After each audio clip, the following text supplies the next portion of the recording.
The Song of Pelinal, Volume 3, On His Enemy. Editor's note, Volume 1 through 6 are taken from the so-called Ramon manuscript located in the Imperial Library. It is a transcription of older fragments collected by an unknown scholar of the early Second Era. Beyond that, little is known of the original sources of these fragments, some of which appear to be from the same period, perhaps even from the same manuscript. But as no scholarly consensus yet exists on dating these 6 fragments, no opinions will be offered here.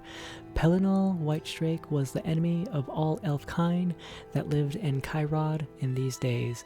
Mainly, though, he took it upon himself to slay the sorcerer kings of the Iliads in prearranged open combats rather than at war. The fields of rebellion he left to the growing armies of the Paravania and his bull nephew. Pelinal called out Haromur of Copper and Tea into the duel at the Tor, and ate his neck veins while screaming praise to Ramon, a name that no one knew yet.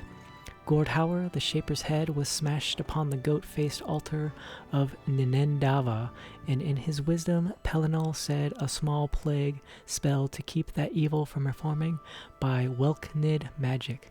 Later that season, Pelinal slew Hadhul on the granite steps of Keatar, the Fire King's spears, knowing all their first refute. For a time, no weapon of the Iliads could pierce his armor, which Pelinal admitted was unlike any crafted by man, but would say no more even when pressed. When Huna, whom Pelinal raised from grain slave to hoplite and loved well, took death from an arrowhead made from the beak of Selithalel the singer, the Whitestrake went on his first madness. He wrought destruction from Narlame all the way to Seladil, and erased those lands from the maps of elves and men, and all things in them. And Perif was forced to make sacrifice to the gods to keep them from leaving the earth in their disgust.